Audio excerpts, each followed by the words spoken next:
Thank you all for joining us for Earth Celebrations Ecological City Art and Climate Solutions Zoom panel and planning meeting.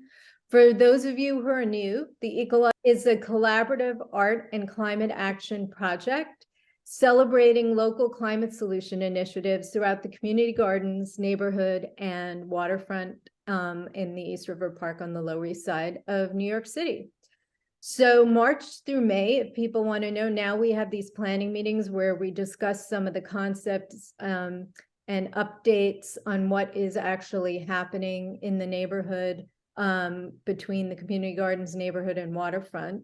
And then March through May, we invite many community people to join us and our artists in residence through workshops, creating visual art, giant papier-mâché puppets, costumes, performances, collaborative painting projects, all that highlight the various climate solutions that are embedded throughout the 21 sites that we've identified on the Lower East Side. So this evening, you're going to hear from both the local experts as well as our artists who will be working on various projects. And then we'll follow up with the Q&A. Our partners who are here on the call and have joined after the presenters, you're welcome, to introduce what your organization is and say a few words about the project that you'll be working on for Ecological City. So why don't we start with our first presenter, and that is going to be Wendy Brawer of Green Map, discussing updates and neighborhood sustainability solutions. Hi, everybody. This is Wendy. Your presentation. Yeah, there. Okay, good. Yeah. Okay, so hi, I'm Wendy Brawer. I'm down here right by the East River, where you might have heard about East River Park and the East Side Coastal Resilience Project.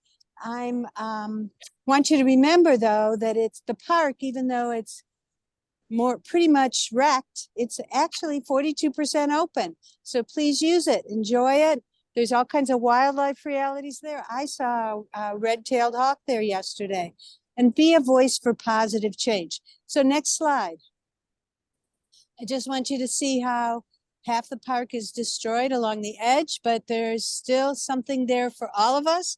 We're hoping that someday, like 2026, as they promise, this park will all be open again. We'll see. It'll never be the same, but I did go birding this morning, and there are lots of other things happening along here. Next slide. Next.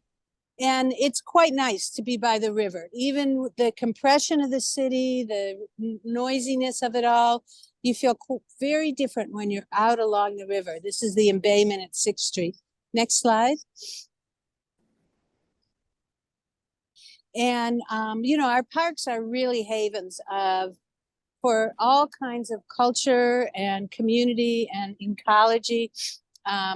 Tompkins Square Park, even though it also has construction underway. There's lots you can do there, including bring your food scraps for composting. Next slide. We're a 4 seasons community, and in any season, you can see somebody doing something creative in the park, something expressive and interesting and thought-provoking. What does this all mean? How do we keep it all going? Next slide. And the park itself, the parks themselves, this one was created by Peter Stuyvesant back in the day, and the storms that come through today are really hard on the 200-year-old elm trees and other trees there. So we've lost quite a few. There's hopefully other speakers here are going to tell you about some stewardship efforts in the park, but it's anytime you're there, you can see people from all backgrounds doing all kinds of things. Next one. And next slide, please. Thank you. Right outside the park is Avenue B. Oops. Next, which is an open street, and we just went by it very quickly. You're going too fast now, but Crystal, go back. Yeah. Go back a couple. One more. There. Stop. Yay. Back. Oops. Forward. Okay, we're getting there. But anyhow, Avenue B is an open street. There's people campaigning to make it open all the time and extend the park space itself. Go ahead too, please. Okay, and on the things that make me very happy is seeing high school students learning how to take care of the trees. Someone was asking about stewardship, who's doing it. This is a neighborhood group. I'm not quite sure who they are, but they actually work on my block, 3rd between C and D, which is a pretty tough block, and have really transformed it in a very positive way. So when the streets are green, things are calmer, people slow down, and it's much more neighborly. Next slide.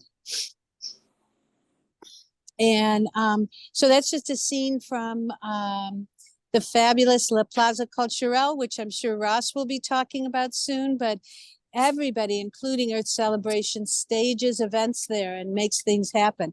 You know, it's all up to you. The future is unwritten. It's all up to us, I should say.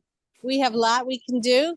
I'm actually heading into the community board meeting, CB3 Parks. I have things I'm asking for and things I'm questioning. Take yourself to the table, folks, and enjoy the rest of the evening. Thank you. Thanks, Wendy. Thank you. Great. So, I mean, amazing that we got Wendy to join us. I mean, she is active in so many different fronts in the neighborhood, dealing with sustainability and climate issues and planning for the future. So it's great that we have her. Our next speaker is going to be Ross Martin from La Plaza Cultural, who's going to be talking a bit about the garden and some of their inspiring local embedded climate solutions. Hi, everybody. Again, Ross Martin. I'm a landscape architect in New York City, and I'm the landscape curator for La Plaza Cultural Armando Perez, which is a community garden and park on 9th and Avenue C. It's been in existence for going on a half century now.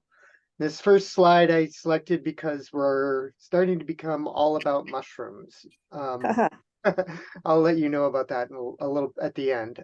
Anyway, next slide, please. This is how it was when I came to La Plaza in 1996, so about 30 years ago. Next slide. Kind of an open slate, open, blank canvas, I guess, but also just kind of dilapidated and abandoned, basically, after years of fighting epic legal battle that they won over development. Next slide, please. And then this was it like 10 years later. So you can see it's kind of greened up a lot, filled up a lot. There's a lot more life there now. Next. And then around 2010, member Marga Snyder approached me and asked me to take a permaculture design certification course. So the image on your right is a drawing that I did in 96 that was kind of like, this was the dream, what we wanted to accomplish in La Plaza, given the slides you saw before. And then on the left in 2010, this is what Marga and I came up with as a permaculture plan for regenerating the site and making it more productive and healthy, not only ecologically, but culturally. So we did an analysis which is the top panel and the middle panel, and then came up with a 3-phase plan. Next slide. This is Willow Bill teaching an ecology course. So Marga started an ecology club with her son's class in the garden, and we started to kind of initiate small projects. Right now we're just teaching the kids how to make crafts out of willow branches. Next. And this is them at the end of their class. They graduated and they wrote the letters to the plaza for the fence. Next. Next slide, please. And then Irene hit and took down our massive willow, took down and also another linden tree next. That's the results, which was devastating, but it also opened up the area and kind of gave us a new opportunity. Next slide. Then Sandy hit, and we were under 4 feet of water. That's La Plaza in the corner. I don't know if you can see my Oh cursor, my God. you know. This But is footage from Sandy. The cars, the water is up to. yeah, it was 4 feet deep. So this kind of spurred us and it gave us a couple of things. One, just inspiration to get more creative with our crafts and our productivity and what we could produce in the garden, but also we raised a lot of money through grants to build, like we did a nature trail and we started a fruit and nut orchard next in the garden, and we also attracted a lot of attention. This is outstanding in the field, doing a 200-person dinner with local chefs and local farmers. So we were starting to kind of become a more significant force in the neighborhood. Next. And we started small initiatives, like we're not only did we do the fruit and nut orchard, but we started digging up the asphalt and making bioswales and building mounds called hugel mounds, which were layered wood and biomass and soil that became like a sponge and a nutrient sink for plants and helped start building the soil. Next. This is the result of the fruit and nut orchard. Next. And then we built an extensive compost program. So this is where you see the compost drop off on the other side of the fence. I don't have an image of it here, but we have a few tumblers and then compost bins that we process about 4 tons of kitchen waste and garden clippings and things like that every year that doesn't go into the waste stream, but becomes soil and also helps to do things like neutralize toxins and build the microbial communities in our soil systems here. Next. And then we started digitizing our work and like documenting what plants are growing where in the garden and what they're producing, what they provide for us, and like how we might plan to better use the space. Next. Then we got a grant from TripAdvisor to build a solar pavilion, which is going to be an indoor-outdoor workshop space, provide us with off-grid electricity and also harvest rainwater. And we built that by ourselves. It's all hand-hewn timbers that were horse harvested from a sustainably grown forest and all milled by hand. And then, of course, as you see, erected by hand, even those huge timbers. The only thing we used machines for were digging the foundation, which is 4 feet deep, and pouring the cement. Next.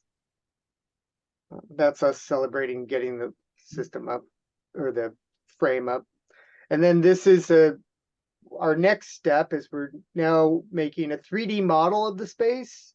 So we can really maneuver in and utilize every, make best utilization of every inch as we possibly can and document what we have and what we can do. Next.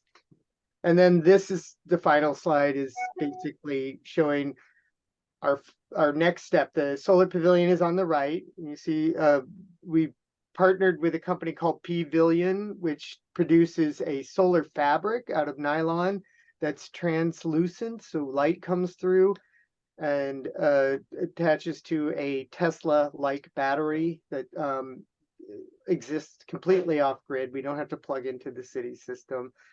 And then on the left is our new office and what we're calling our soil lab, where we have a library and I have all the equipment necessary to kind of analyze our soils. So we're developing on the lower left a system where we can produce compost teas that are engineered specifically to encourage the native microbial species to help restore our soils and also make them more productive. And so that's our next very next step. And Great. that's pretty much it. Thank you, Ross. Thank you. Really appreciate it. It's so inspiring to see what actually happens in all of these spaces. Our next speaker is Dr. Paul Mankiewicz from the Gaia Institute, who's going to be presenting on climate, coastal resiliency, and ecological city solutions. Thank you. That was great, Ross, by the way. Thank you. That was exquisitely good. So first slide will show you where we're starting. The New York City is a great place, but you can see that basically people say, what does nature do? Well, when the Lenape were here, nature did 12 times more than what we're doing now with the electric grid, which started here in New York City in 1882. We can produce 11.6 megawatts here in the city. That's a peak load.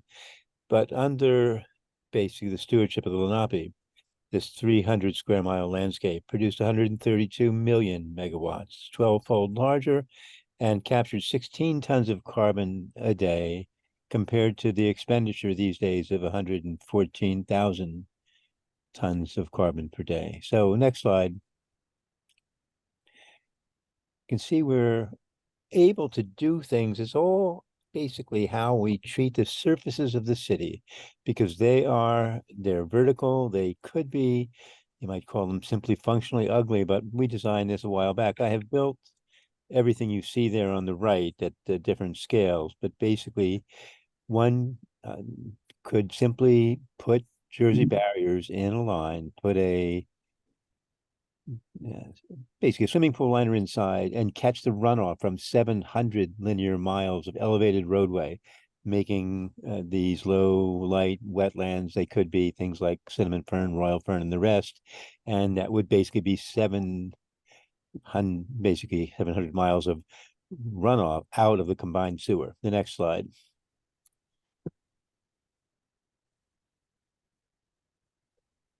Shows I built this long ago in 2008, but basically this is all the water from a 6-acre site on the Bronx River that goes into this wetland and is pumped by that photovoltaic basically up to green walls into the soil system itself. So all the water that runs off with broken engine blocks and the rest is literally filtered through the soil and through the wetland systems. Could be done.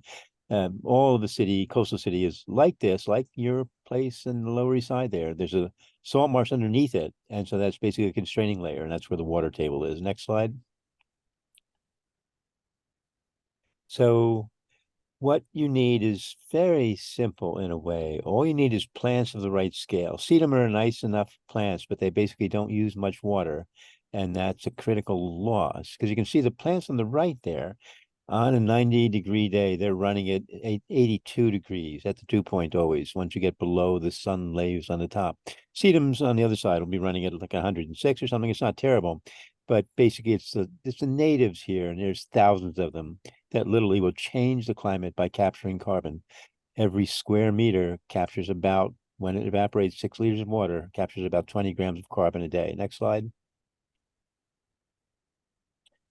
So all of the landscapes around us are open for the fundamental metabolism of nature, basically capturing carbon by moving water through the leaves into the atmosphere, dissolving the CO2 out of the atmosphere to invest it in both climate change reversal and literally biodiversity. So can be done.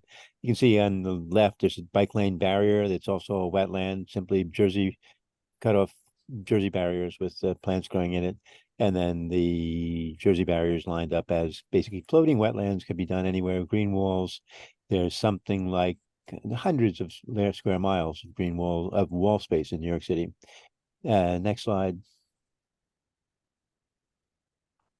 So the water's edge is 520 linear miles of sterility. This was once one of the most productive fisheries on planet Earth, and one of the most powerful carbon capture, carbon storage areas anywhere, with 45,000 acres, 70 square miles of intertidal wetland. And everything you see in the park there that Wendy was standing in is basically fill over tidal marsh, and it could come back. And every development ought to be exactly marsh again, because the marsh is where the fishery originates. Every striped bass is 44% salt marsh. The next slide. So just picture it this way, if you would. If you take the Christo's famous surround, if you imagine the whole of the 520 linear mile city with that kind, with 20 feet of marsh, that would be, well, 5 million cubic square meters. That would filter the whole of the 1.4 billion gallons of wastewater between 5 and 50 times each day. And it would produce a fishery of literally tens of tons of fish every year. So either we leave it sterile, or we simply take the 19,500 tons of waste concrete, brick, and glass and make reefs to protect marsh around the edge and get the most productive carbon storage systems and water moving systems. Those mussels on the right can filter something like 2,000 gallons of water per day per square foot. The next slide is kind of a texty one, but just to take a look. We get enough water here, but it runs off into the combined sewer. So something like 40 inches of rain is enough, except that it runs off. And every time a plant runs out of water, it cannot capture carbon. And if you let the 6 liters of water that would evaporate from 1 square meter every day, if you put that into the combined sewer, it will cost you 63 watts to treat, and it costs you, well, 27 grams of carbon dioxide to treat that water. And it will cost you also, it's amazingly, 6 liters of water to produce the steam to treat that water. If you do it the other way, like the parks you saw that Ross was showing, and the ones I built down there at Hardin, every square meter, just 10-ish square feet, will move 6 liters of water and capture about 20 grams of carbon a day, producing an astonishing, literally a square meter, 4,000 watts of energy to drop the lower temperature below ambient. So that's the opportunity. Everywhere there's life, there's climate change reversal. If there's plants of the right size supplied with water, it's the only law there is. Next slide. So it's on our website, but basically one could repair the metabolism of every block. If you picture every third building with a green wall going up 2 or 3 stories, you'll have something like degrees lower temperature. And the water, it costs us 2,000 megawatt hours to treat the wastewater in New York City. 3/4 of that is gray water, sink showers and laundries. If that were fed to rooftops, to street side plantings, to basically swales and the rest, like I built for the city of New York, the soils would clean the water basically better than this wastewater treatment plants can. And again, every 6 liters of water is 20 grams of carbon, dropping the body temperature of the city and reversing climate change and temperature in the process. I'll stop here. Thanks. Thank you, Paul. I mean, it's great, I mean, you've been doing this for so long and making such a major contribution to the city and beyond. So thank you.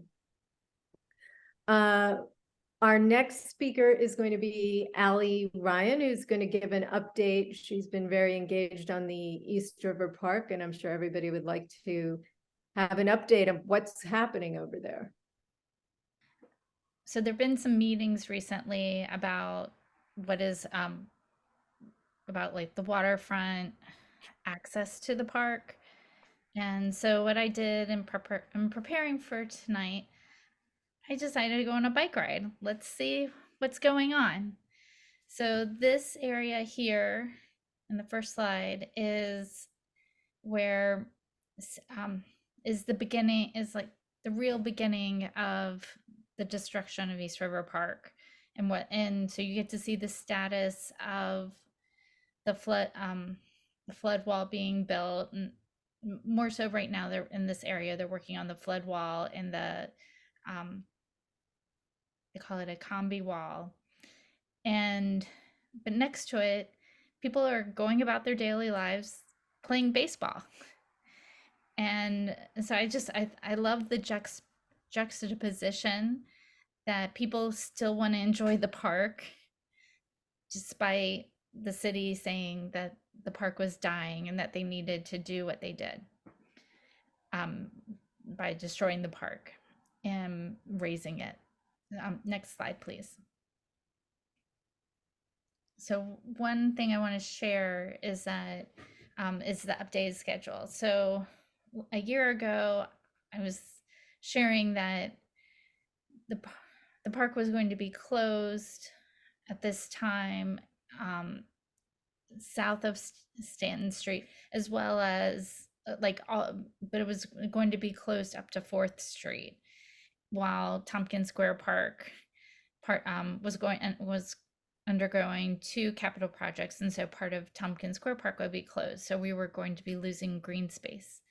So I'm happy to report that the DDC's ECR team decided not to just start construction below 4th Street in East River Park. So this timeline is actually no longer accurate, but as you can see, and as you'll see in photos, like there's still construction going on in south of Stanton.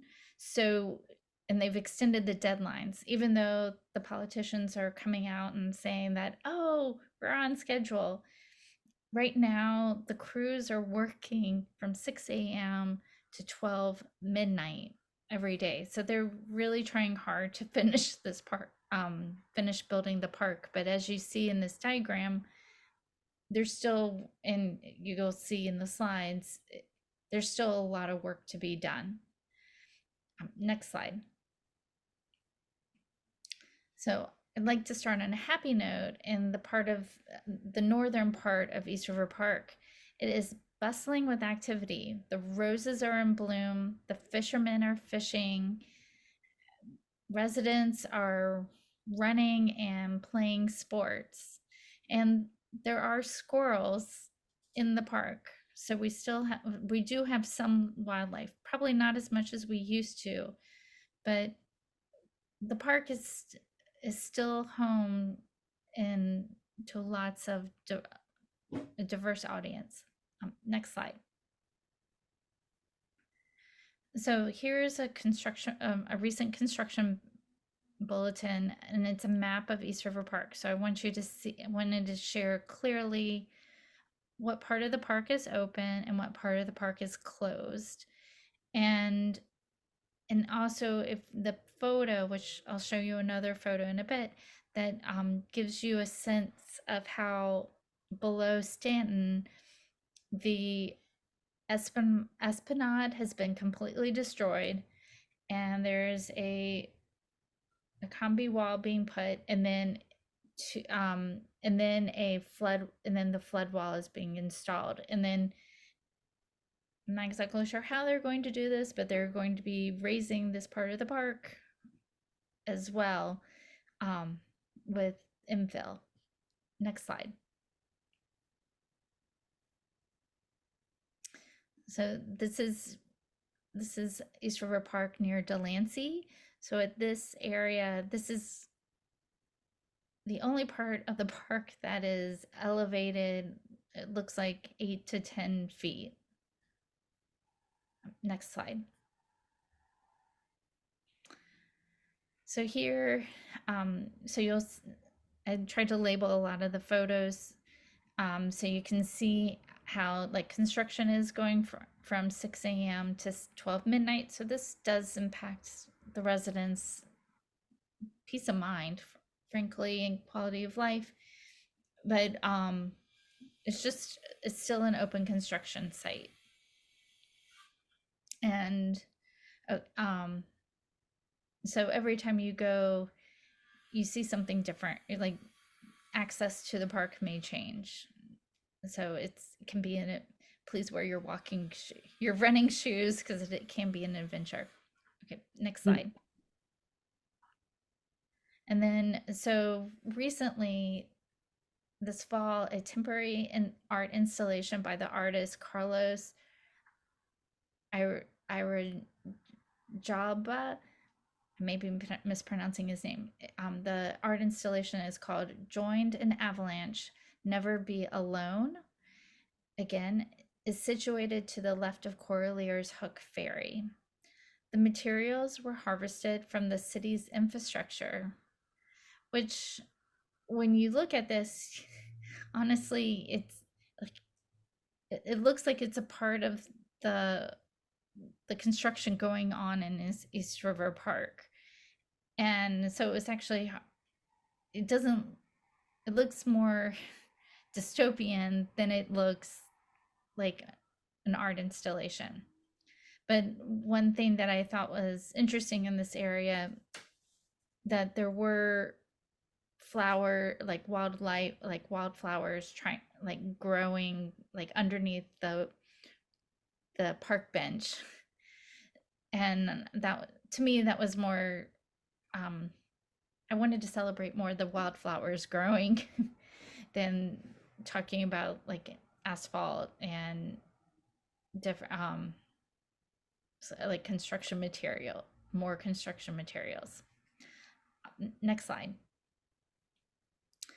So recently, earlier this month, there was in October, there was DOT in the Parks Department hosted an East Village and Lower East Side waterfront access study, and it's the third workshop, and it was open to the public at the Lower East Side Girls Club. And for me personally, I found out that when you look at this part, like when at the sorry, let me start over. On this map, you'll notice the different access points for the park, but one access point isn't highlighted, and that's the 6th Street entrance. And what I found out at this meeting is that the $1.5 billion project did not include a new entrance from 6th Street. And so with this waterfront access study, they're looking for funding to be able to build a new entrance. So I think that's really important to be aware of. And for the 10th Street entrance, Con Ed has begun work there for the parallel conveyance. So you'll see lots of pipes and supplies, but I'm not sure how consistently they're working there. And so next slide. So finally, I want to share on a sad note, which again reaffirm that oversight relies on us. A 13-year-old boy died recently because on a dare he jumped over the fence here and decided to go swimming in the water. So please, if you see someone in the air, like around the 6th Street embankment, please encourage them to come out and not go into the water, because even though it looks like it may be shallow, the undercurrents are dangerous. And so if you see anything, have questions, please contact our Community Board 311 and the ESCR Community Construction Liaisons. And thank you very much. Thank you, Allie.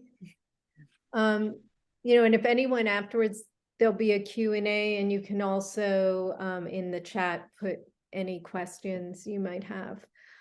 So now we're going to transition to our artists. our artist in residence, Lucrecia and Boa, who's been working with us since the late mid-90s. Very long time running, directing the puppet and climate solutions workshops. So let's hear from Lucrecia. Like Felicia said, long time. So I try to choose some pictures of the drawings, the ideas, and the end of the project. So you can realize what we did with many, many volunteers. So the first slide, you can go to the next photo. Yeah, is we work in two different characters. One was garden spirit puppet.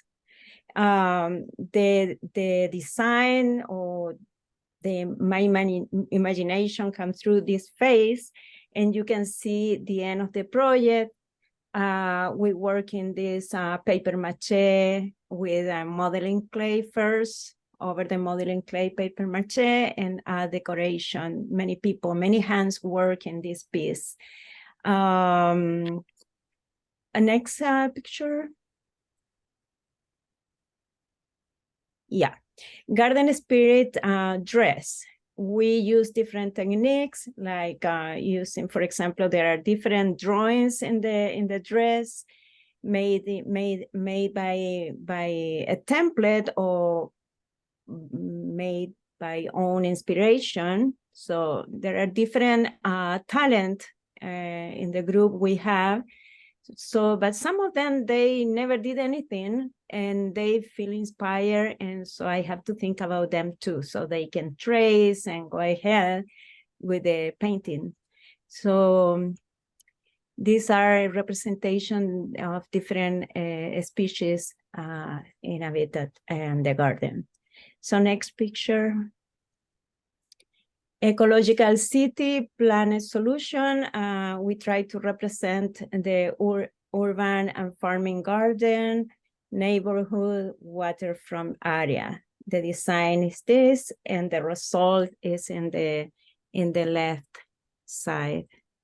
The same thing, modeling clay, paper mache layers, painting, and decoration. It's very close, the first idea, and in the end of the project. Next, please. Ecological City also has a dress from and back. In the drawing, you can see the representation of a roof garden on the front of the dress, and waterfront and floating park. Technique, the same thing, drawings.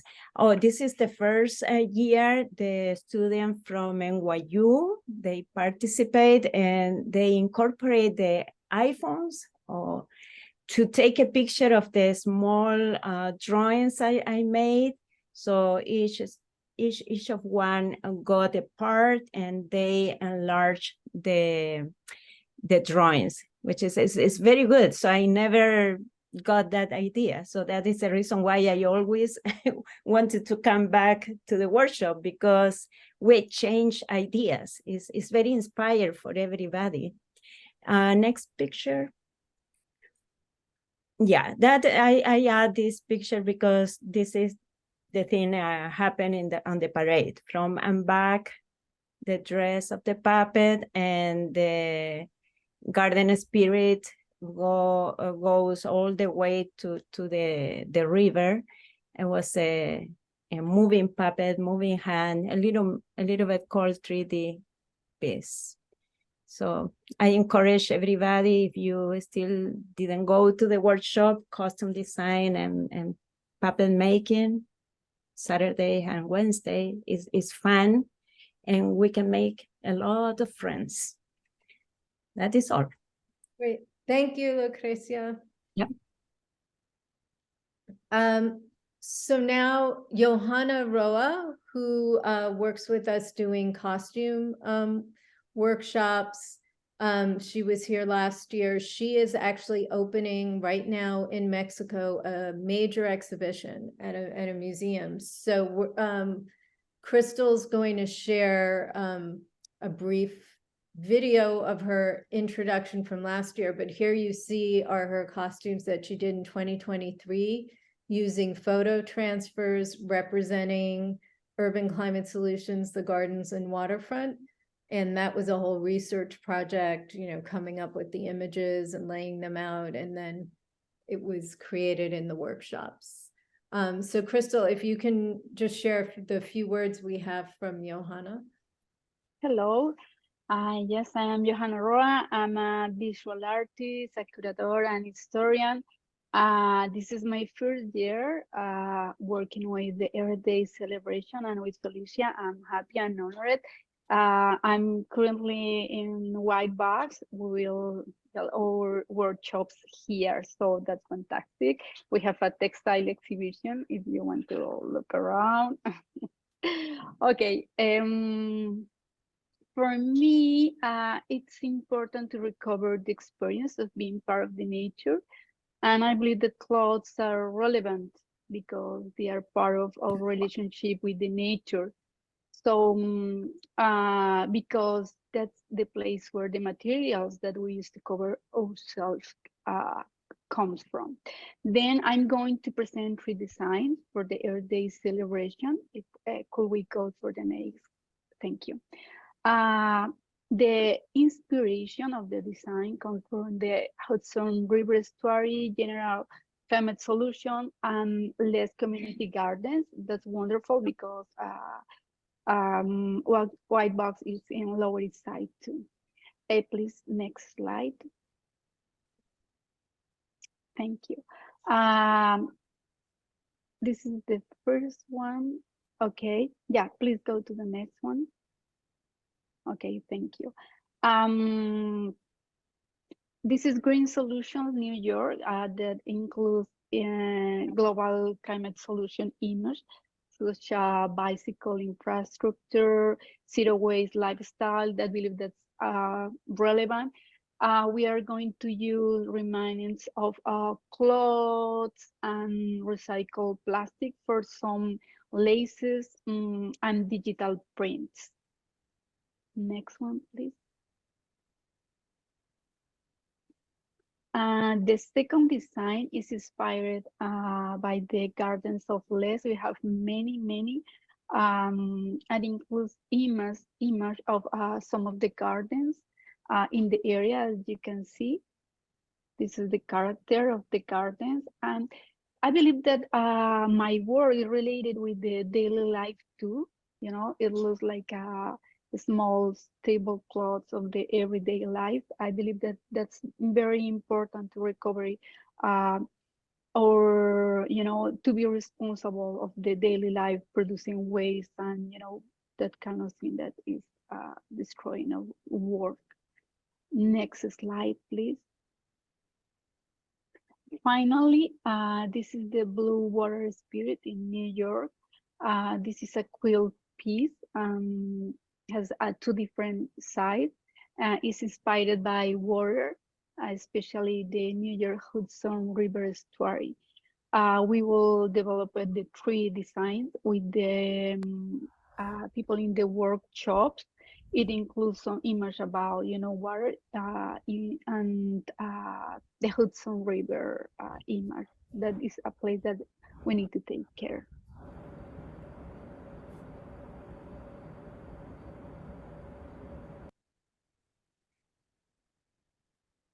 Perfect. So anyway, that was Johanna Roa, and she'll be working on some new ideas for this year. Now we have Kathy Kreutzberg, who's been working as a local artist with us, developing bioarts projects. And last year she created the bioremediation sculpture. In the early years, it was Didi Mauscher of MOS Collective. And Kathy carried on the tradition last year, and it looked pretty great. So let's hear from Kathy. I called the bioremediation figure the river offering in this because that seemed to be it seemed to be a more of a spiritual experience to kind of take the the figure and lower it down and watch it float away. These, I did two different aspects of the Earth celebrations, the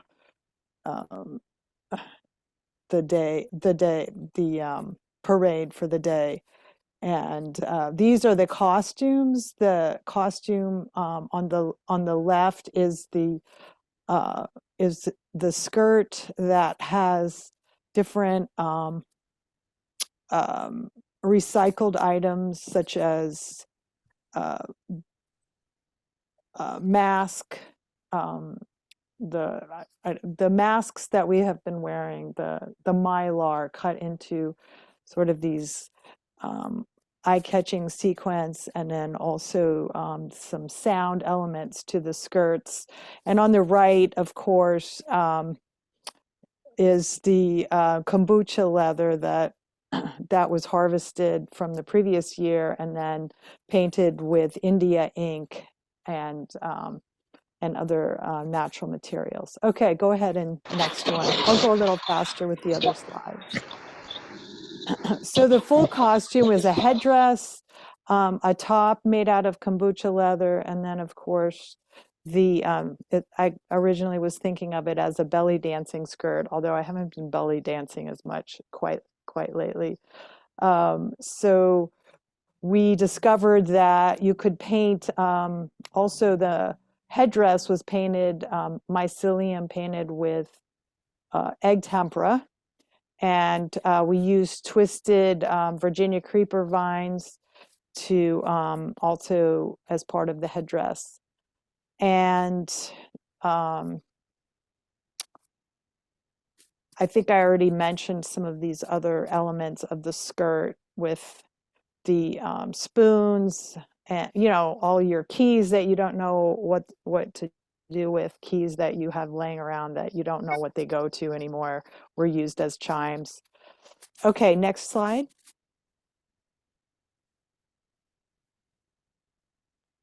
So on the left, that's kind of a close-up of the yeah, thank you. On the left is a close-up of the of a canvas, sort of like a top, then with the kombucha leather added on, that was made during the workshops. And on the right, of course, that this is probably a better image of the skirt, and then a headdress. Okay, next slide.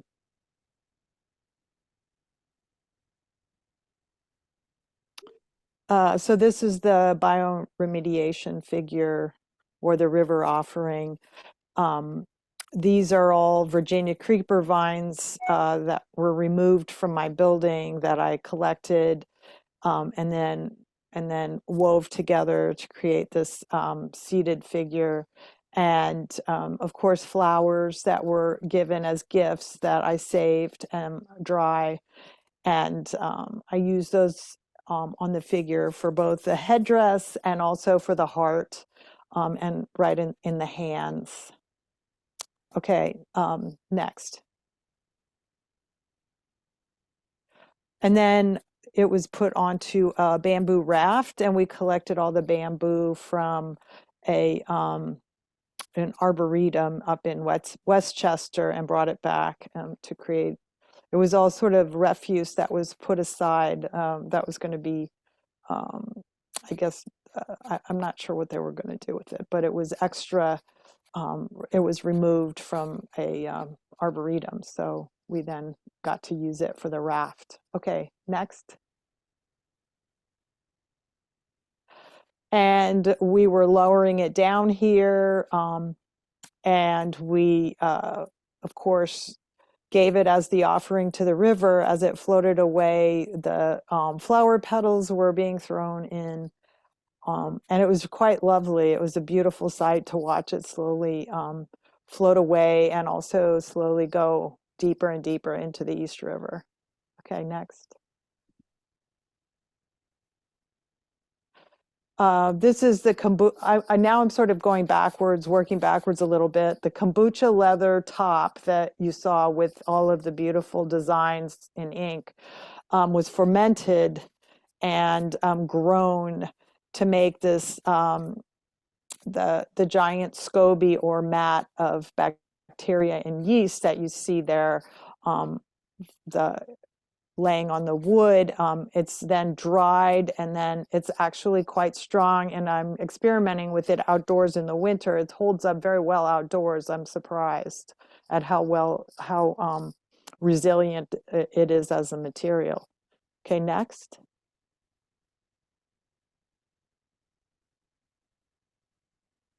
So I just put this in. We could probably skip this. This is just a more detailed description of what exactly is kombucha leather and what is a SCOBY. The SCOBY is the mat on the surface of the bacteria and yeast that was fermenting. Okay, next. So this is the dried kombucha leather, and then it was we used turmeric powder to create that beautiful gold color, and then we also applied India ink, which is a carbon. It's a natural material also. Okay, next. We're bringing back I guess, an old craft. I don't know if a lot of people are still doing macrame, but we made the skirts for the belly dancing skirts that have the chimes and the keys and the spoons.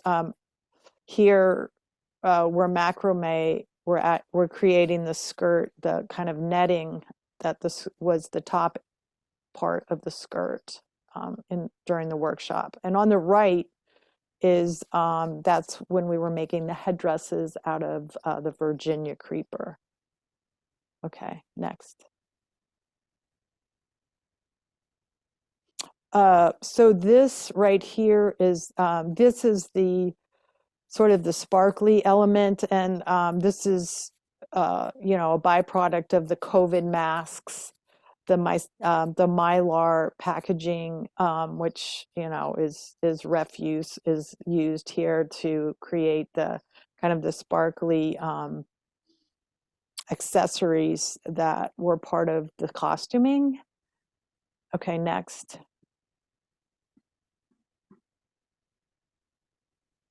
And then there's, of course, this is the other natural element that we used, which is mycelium.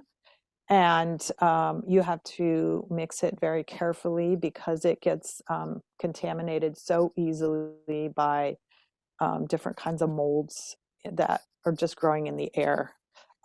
But actually at White Box, it must have been really clean there because the mycelium grew really, really well at White Box for some reason. And you can see on the right, that's what a really nice, robust mycelium growth looks like. It's the mushroom or growing around a hemp substrate, and then it creates this sort of sculptural material that you can grow in molds, and it's really solid and really lightweight. Next.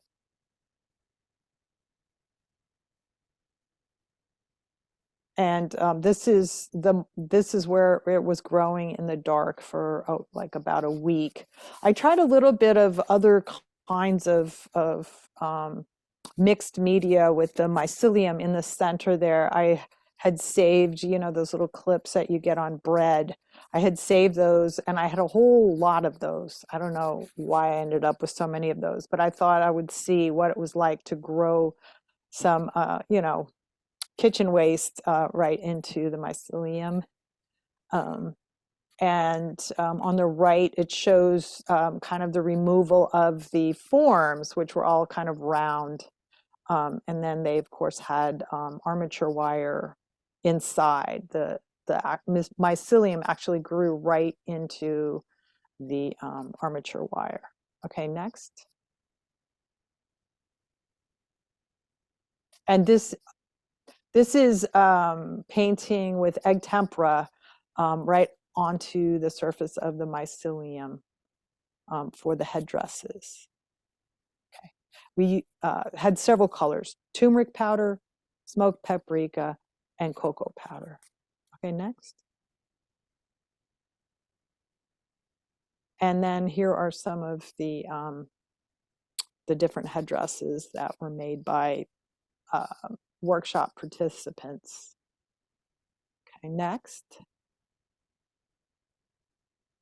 Oh, that's it. Okay, that was my schedule. Okay, thank you. Thank you, Kathy. So now, Catherine Fregang, who's been for many years participating and engaging community through collaborative painting projects, is going to talk a little bit about what she's been doing, and those painting projects involve numerous different partners in the neighborhood. Here we are. Go to the first slide, please. So in 2018, we started this series, which has become a series of murals and banners and graphic items that really capture and boost the community voice. And it started, like I say, in 2018. I went to a dozen different parks and had them tell me about their history and about their dreams and what their current projects were. And then I developed this banner format and basically did a workbook sheet for each park that expressed what they had told me, and then brought them back to the community, and they then filled them in with color or changed them, whatever they wanted. And we started off, next slide, with 12 banners. So go ahead and these are the different parks, and you can see they're talking about the different climate solutions that are being supported in each of the different parks. Keep going. You can see, I don't know if you can read them that fast, but vertical growing and permaculture, recycling, water catchment ponds. Keep going. Tell you the truth, I'm going to show you a lot of visuals, so I'm going to go through them pretty quickly. And I think that's the last one of that first series of that first year. And then the second year, we really wanted to make it clear that what was going on in the parks was totally collaborating with the UN goals. So here are the UN goals, and please show the next slide. And we put all the parks together on a structure that is really an overlay. You can see sort of the trapezoidal figures, which are correspond to the UN diagram, and show you how the different parks are following the UN developmental goals. So keep going. And then the next year, the East River Park became very much the issue and on everybody's mind. So we did a 40-foot mural expressing, again, the sustainable goals that we were working on in the park and in the neighborhood, but also the promise of the shoreline and what it could possibly be. Keep going and you'll see some details. Again, this was done, all these projects are done in schools, and sometimes we have a few sessions that are just open family sessions. Sometimes they're on the streets, sometimes they're at community centers, sometimes they're in schools, as I say. Keep going. And this one shows the recreational possibilities of being along the East River. Keep going. And then there are three that really celebrate what people have already been doing in the three sections of the park. Here, keep one more. Right. Then, well, this one is showing more how the community gardens support and are consistent with what's going on in the park. Let's have another. Yeah, that's a little out of sequence. That's another piece of the park itself. And you can see the different features that support climate resiliency, like the buffer edges and some of the plantings and etc. Anyway, keep going. And then again, this is neighborhood solutions. These are rooftop gardens, and then also showing EV stations and other neighborhood solutions. Keep going. And then COVID hit, and the whole thing was done by mail. So kids sent me lots of squares, still following the themes of the UN goals and the sustainable solutions. Next.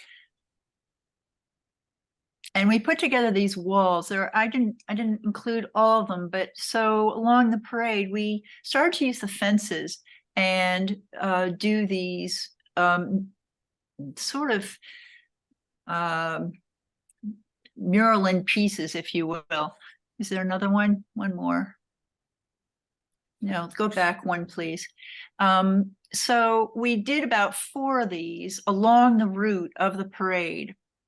And although it was something we cobbled together given the pandemic, there was a really valuable lesson here, which was that by using the fences along the way and using the fences, you start to create rooms, temporary rooms where people can come and say, I did this, this is my image, or talk about how the neighborhood had changed or what their park was doing, or have real conversations about what's going on in the Lower East Side. Next. And I say there were 4 of those along the route. But then the park was under demise. So we decided that that was in, now we're in 2022. This was, no, this was 2021. And we decided that it was time to let people talk about the value the park had for them, what their meaning was, what the meaning of it was for them. And there were some people wrote in lots of letters that I incorporated in these, talking about how important the parks had been to them. And one quote was, mainly what I yearn for is a spring full of daffodils, raining cherry flowers, blossoming trees and butterflies, but it will not happen. So keep going. So these are cultural, natural, and athletic attributes to the parks. Keep going.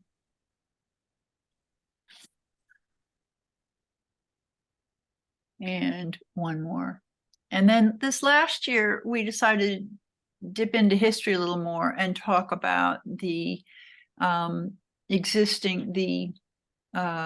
original, I should say, coastline and what the oyster beds look like, and get into the history, as well as to update, next slide, some of the original banners that talk about what the parks are up to, what they're doing, what kinds of solutions they're doing. Next. And some of these graphics inspired the patches for the costumes that people were making, because it really has become a library of images of all of the different parks, all of the different actions to be celebrated. Next. And we use them in workshops, and people can fill in the images and make them take them and make them their own. And then this is my final image. I just wanted to show again what the fences have become.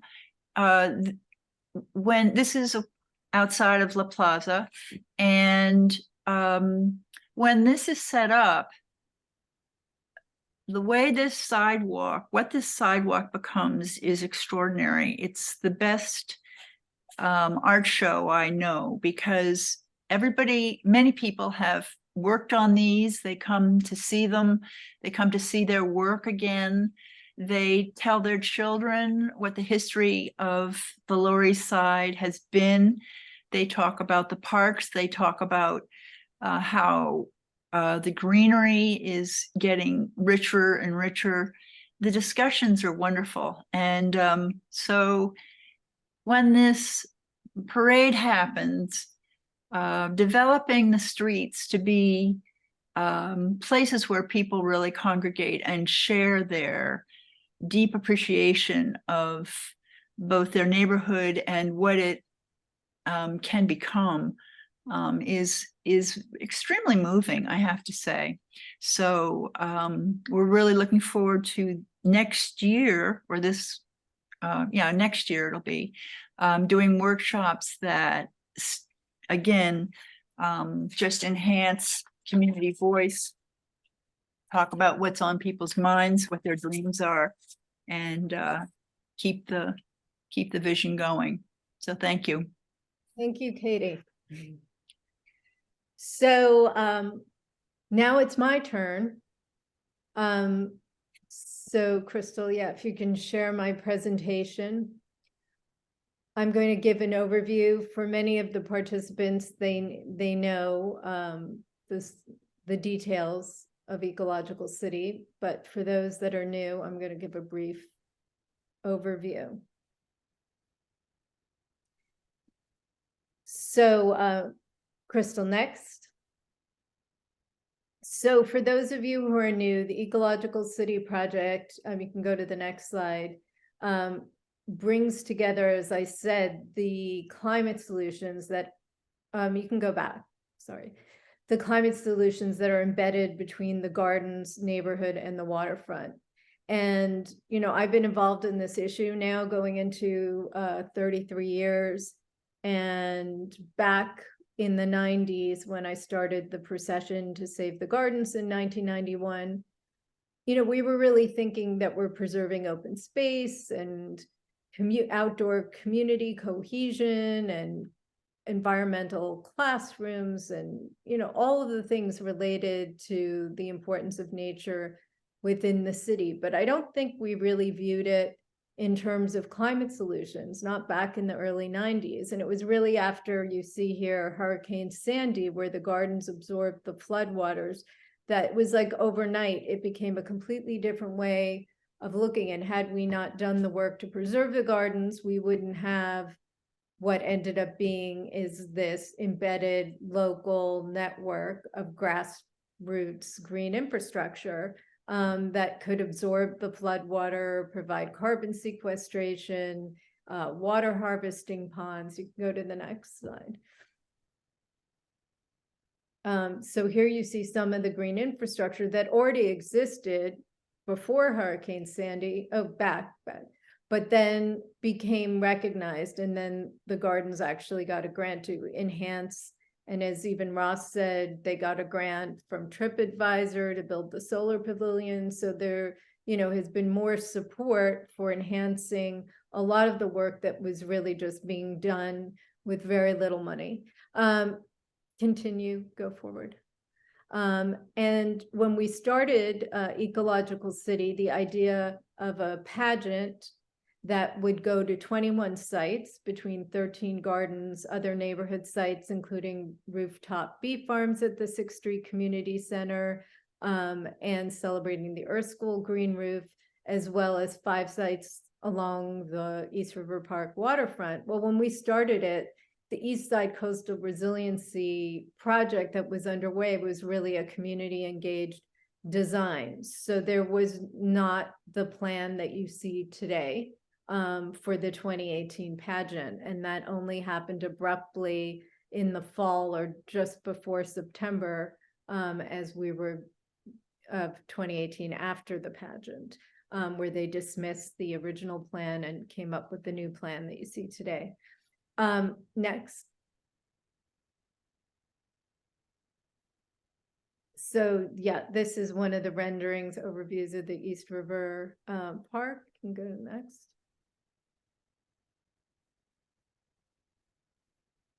So now we're doing post-COVID, these meetings on Zoom. When we started this, these planning meetings would be in person, and it was the same idea to have different local environmental experts, give updates, explain what the concepts are, so which is even informative for a lot of the artists. And then after these meetings in the fall, then over the winter and over the holidays, people and the different artists develop designs with what gets discussed here at the meeting, and then present them in February at another meeting where the designs, as we get ready for the workshops that start in March. Go to the next.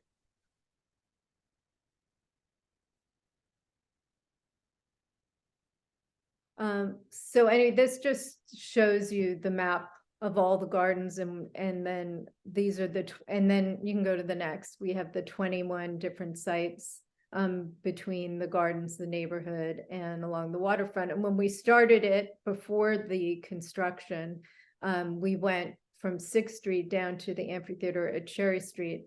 And then once it was closed and destroyed, then we had to move it north between 6th Street to the 13th Street. So the past 2 years have been in this new section, and hopefully they're delaying the project enough so that we'll have access, but they know, and we'll find some way to access some part of the waterfront for sure. Next. So yeah, these are the different climate solutions. So, they're not just invented climate solutions. Each of the gardens, some are doing more than one. I mean, one might have a pollinator garden, another one has a water harvesting pond, another one might celebrate vertical farming like Campos Garden, or composting at Eastside Community Garden, or permeable pathways and carbon sequestration. So each of the 21 sites has a different solution, and together we bring together this sustainable ecosystem that is grassroots generated, which is very different than sort of the top-down idea of a lot of these resiliency projects that are, city or government generated. This is really a low-income community that's created these solutions for themselves, and we're going to amplify engagement and hopefully increasing support for this incredible model that's been created. Next. So here are those solutions outlined. You can go to the next.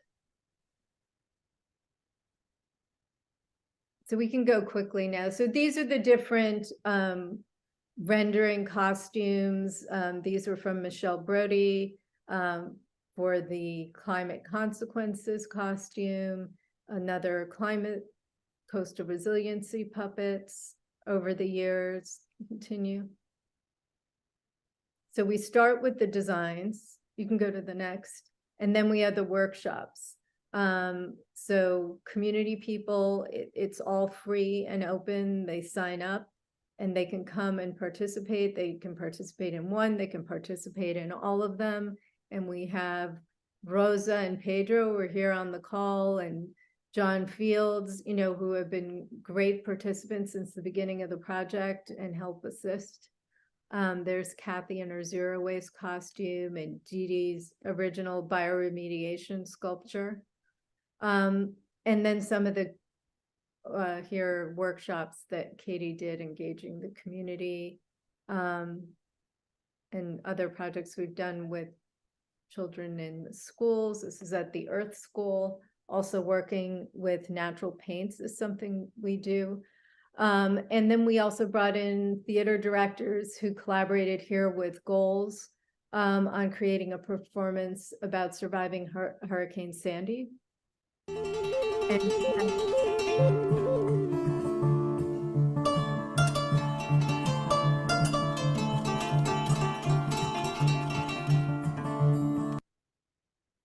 Okay, next, and then on this year, it'll be Saturday, May 11th is the procession. So all the work that's being created over 3 months of all these workshops, March, April, and until the date of the pageant, get presented. So we really are dealing with about 500 community artists and participants directly. So there are 500 like cast members who come together to enact this every year. That's the bioremediation sculpture. Community people outside the 6th Street Community Center, the youth there create a performance every year. They're also on the call. And there is Katie with one of the banners, which is really nice to have the banners held up so that people really identify with what is the solution we're celebrating. And it's done through, at each garden there, after we do this brief ceremony with the gardener, there is either music, dance, performance, theater, or poetry, like a 5-minute performance that celebrates that particular garden and its climate solutions. So that's where you have many artists who are working over the months, developing or adapting work they have. Next. That's the climate consequences costume by Michelle Brody. The gardeners often offer water they collect in the garden that then gets offered to the river. This is the children's workshop school where they created a song.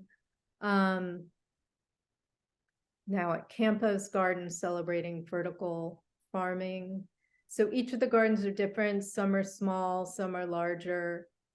Each have their own history and stories to tell. And in addition to the artists that present, gardeners will also tell a bit about the history and what they're doing at each of the sites. So it's both a garden tour as well as having all of these creative performances. This is a Lower East Side Girls Club performing a song for solar, because this garden was going to have a solar microgrid installed.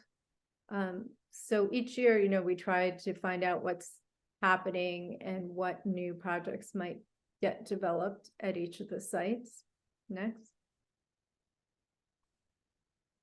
And La Plaza is always used as the site for a big celebration that usually is put together as a composite that tells the story of the pageant and the story of the gardens, from vacant lots to community gardens to the birth of climate solutions.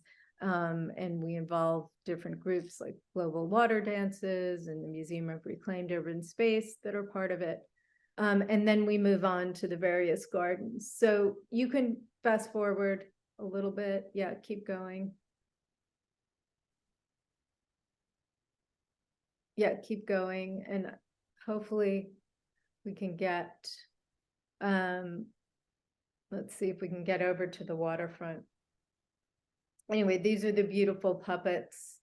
And it gives the gardeners an opportunity also to speak. Some years we've had these pirates from Museum of Reclaimed Urban Space that chase down the climate solutions periodically at different corners in the neighborhood. Martha, so many of these people, some people have been participating in these pageants for 30 years. Some people are new. They're kids that grew up doing these pageants that are now adults and have their own kids. So it's been going on a very long time. I mean, if you go back to the Save Our Gardens processions and then now to the Ecological City project. But anyway, I'll stop there for now, but all of these slideshows, if people want to see the full slideshow, are on our website at earthcelebrations.com. So you can really see it in more detail if you're interested. And yeah, so now why don't we go to Todd Fernandez, who has been one of our marshals and is a director of the Earth Bill project. So why don't we bring Todd up, and Todd, if you can just say, keep it to no more than 2 minutes, and then we'll go to some announcements from our partners. Hi, everyone. It's been wonderful hearing all about all your work and the connection to nature that you're keeping alive in New York City. And it's always fun to be the marshal, trying to keep everyone from getting run over. I've loved those marches. So I'm not going to do this whole presentation in 2 minutes. It would take about 8. Briefly, go to next slide. My name is Todd Fernandez. I worked to get the Equality Act introduced, which is the gay civil rights bill in Congress.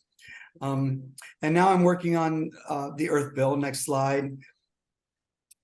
The Earth Bill is a science-based flagship legislation with real solutions to build a movement powerful enough to prevail in Congress. And it's really how we get off fossil fuels, and it's the plan to build a movement powerful enough to change the political status quo. Next slide. It mandates 3 main things: 100% renewable electricity, zero emission vehicles, and regenerative agriculture by 2030. So this is electricity, cars, and food, 3 kitchen table issues. Our money each month goes to pay those bills. So the idea is it's our right, it's our duty to make Congress act to force the companies that create these things to do so without the climate pollution that's destroying the future. You can keep moving along on the slides. The main thing, there's some of the co-sponsors. Representative Espaillat from New York is the lead. We have Nadler and Velasquez also from New York. Next slide. It has real emission reductions calculated by the experts from Project Drawdown. It's basically additional 40% reductions by 2030. Next slide. That puts the Paris Accord, that would achieve the Paris Accord goals and really implement that treaty. It's 15 short pages. It stops pollution at the factory. It requires an industry-led smooth transition, requires plans from those industries within a year. And most importantly, the mandates create a clear revenue stream for renewable energy projects that will give guarantees to the private sector to invest and build the energy transition at scale. It's next. We'll keep going. Next slide. The real point here is it's a strategy to unify a movement. And this movement needs a flagship bill like the Civil Rights Act or the Equality Act or other bills. And so the goal is to unite the environmental movement, civil society more broadly, and then the public at large. And it's designed to be bipartisan in that it puts industry in charge of these transitions, but with real mandates in law. But it's small government and clear rules. Next slide. We're organized by district teams. We're a grassroots volunteer organization working across the country right now. We need this bill to call the political question: are you for the pollution or for the planet? This is the political impasse that we're at. Everyone knows we have basically the technology and everything's moving in the right direction, but it's not fast enough. And that's because the political resistance is protecting big oil and big ag. This movement presents the Achilles heel of those oligarchies that never existed before, where there's enough people concerned and enough external pressures driving this that I believe if we united, we could topple big ag and big oil and reclaim our democracy in the process. So we're asking for everyone's help. We're going after new sponsors. We're asking for organizational endorsements. We've had a slew of them recently with Earth Justice and Interfaith Power and Light. There's already over 140 organizations. We had a meeting today with Representative Lawler. I had meetings with NRDC and LCV, Legal Conservation Voters today. So we're finally getting Big Greens to embrace the idea of a flagship piece of legislation. And once we get that ball in motion, that snowball rolling, I feel like we're going to have a movement that we can be inspired by, that'll lead us all to fight for something we can actually believe in, that's going to give us hope and give us a plan for the future. So this is a historic showdown. We need everyone joining this. There can no longer be people standing on the sideline thinking somebody else is going to do this. We need your help. So please talk about the Earth Bill. I put the link in the website to go get where you can sign up and stay informed and join the organizing. Thank you so very much. Thank you, Tom. It's a lot to cover in 2 minutes, but I hope I did all right. Yeah, no, it was great. Thank you. Okay. Appreciate it. So now we're going to do our Q&A. I have a quick question.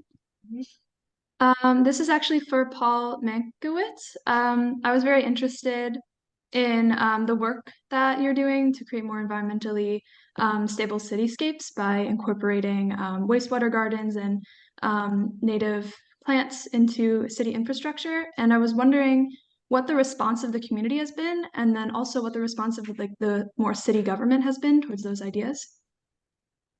Well, yeah, thank you, Jennifer. This is it's been, the reason I'm here in part is because Felicia and the great folks in the Lower East Side have been extremely in favor of this. So people asked me, I think in 2001, to look at basically building the El Jardín de Paraíso, and a wetland with green frogs, with native plants, and they had a 9,000 parts per million lead contamination in that park. And I said, you have a choice. You can dig it out, or we can get for free the city's USDA certified composted biosolids, high in iron, manganese, and phosphorus. And basically, they'll give us 1,000 yards, and that will find the lead mole for mole, and kids can play on it, and they do. So community has been the leader here, and I can't remember when Felicia first dragged me into this, but it's been a while. I think a period of time. I built the first 30 stormwater capture swales for the city of New York for Bloomberg, but before him with the Parks Department. Basically, so street side stormwater capture, the models that were on DEP's website originally were mine. So it's a matter, it's no big, you catch water and it feeds plants. It's an amazing thing. So it's been decently good. The only problem though, Jennifer, is just the scale.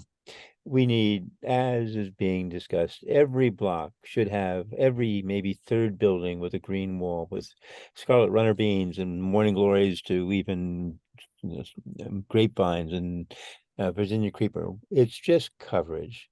There's 60 square miles of roof space, and we have nothing of that covered with green. I built with the Parks Department and with Einstein Medical College and the rest. I had built them, but the scale is the piece. So it's kind of moving, but I wish we could generalize this and enlarge it a great deal, because that's the critical piece. Just one last point is this: if we covered something like if the fifth of the city, the roofing with basically native meadow or farms, that would drop the body temperature for the city by about 2 degrees or 3. So, and if you use the gray water, that the wastewater treatment is 2,000 megawatt hours out of the 11,000 of summer. If you took half of that into the green walls and green roofs, that would drop the air conditioning cost, which is 3,000 megawatt hours. So the pieces are all there. We just have to scale it so it works for everyone. Thank you. Does anyone else have, oh, okay, Marcia, yeah. Well, I changed my mind. I think I should be writing about all the things that your guys are doing, and particularly what Mr. Mankiewicz is proposing, which is very, it seems idealistic, but it actually, from what you're saying, it's doable. It's not pie in the sky. It's water in the ground. So, is there a way that I can get, is that okay with you, Felicia? Yeah, of course. So how would I get in touch I'll with connect you and Paul. Okay. Thank you. And also the other thing that, so, I mean, all the things that you're bringing out here, I mean, the permaculture and the, I mean, there's such there is a possibility for a real ecological city or a section of the city, right? And that could be then replicated in other sections of the city, correct? Where every 7 blocks, people have done something positive, yes? Amen. No, that's right. That's exactly right. It's transformative, but you have to simply water. It takes 300 pounds of water to capture a pound of carbon. We have the water. When it goes down the sewer, as I said, we pay literally 2,000 megawatt hours to treat that every day. Otherwise, it would capture immense quantities of carbon that would also change the climate of the city. It's pie in the sky on one hand. On the other hand, it's water to the plants and soils and the Oh, two. it's all good. I mean, it's all about changing your mind. I mean, isn't it? I mean, the concept, changing that kind of concept. Yes. We have to rely, I mean, it's like all of the mechanical things are like AI. You know, they just went on strike against AI. I mean, Yeah. we're already victims of AI, right?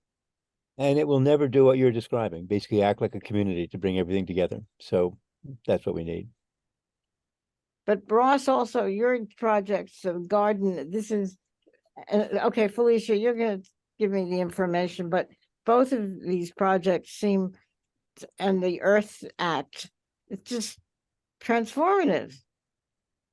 Yeah, but the great thing though, you have to get the kids have to get their hands in it. So they call people on it, and they are, and that's the way forward. It's blackmail of parents by children, but it works. Great. Any other questions or comments? Okay, well, maybe we'll just have fun then and close it out with if Oh, everyone. wait, someone raised their hand. Oh, okay, who was Maisa? it? Hi, I'm Maisa. I was wondering, when we select something to work on to be displayed in the parade, are we working with a specific artist that's in residence, or would we work together? Or I'm not too sure how it works, and I just wanted to ask. Yeah, so our workshops that are on Saturdays on the Lower East Side at the 6th Street Community Center, that is where community and volunteers come and work with the artists who are going to be developing the designs following this meeting. So this is where they think about the concepts, and then we hone it down depending on what we've done before. Now, if somebody wants to create something on their own, they can do that.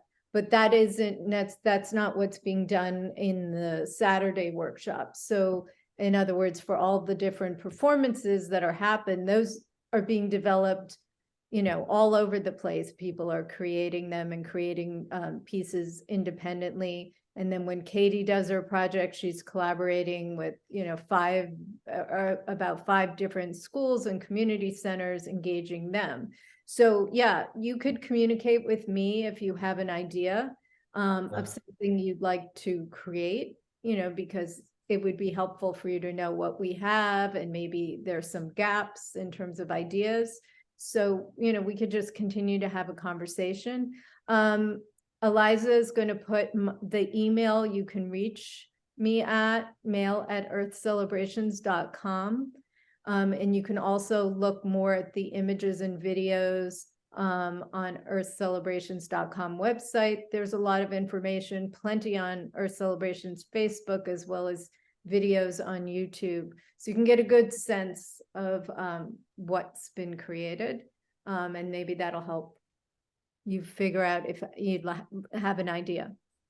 Okay, thank you. Yes, and please spread the word to any of your friends or anyone that you think may be interested in joining Earth Celebrations or even just attending a workshop. It's a good way to de-stress all you NYU students. It's a nice way to spend your Wednesday or Saturday. And what time, when do the workshops start in March, you said? Yeah, the first Saturday in March, and they're 12 to 4. I don't have the Eventbrite up now, but in like February, I'll be putting it up, and then people can sign up because we can only take usually about 25 though, because people might not show since it's free, we take a few more and hopefully it's fine. We work between a very large room as well as outdoor space when the weather gets nice.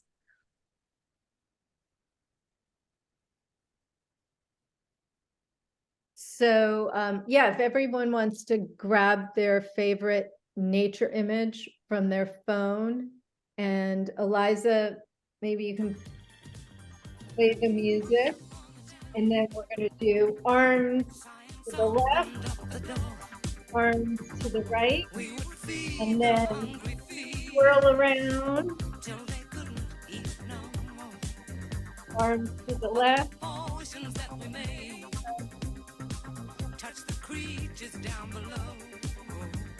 and you can put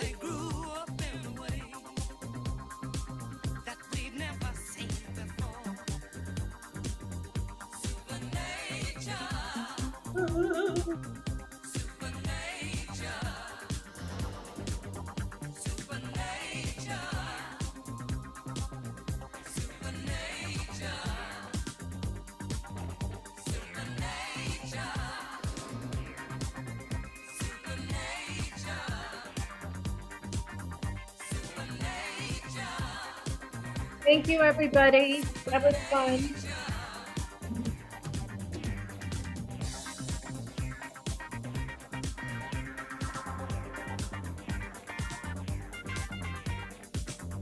Liza, you can... Thank you. So, please, be in touch, any of these new people who, have been on the call, and, just reach out, mail@earthcelebrations.com, and we'll follow up. I'll connect Marcia and Paul, and if you want with Ross as well. And yeah, let's look forward to continuing the conversation, and we will all be brainstorming and designing over the next few months. So looking forward. That's great. Thank you. Thank you. Bye. Thank you.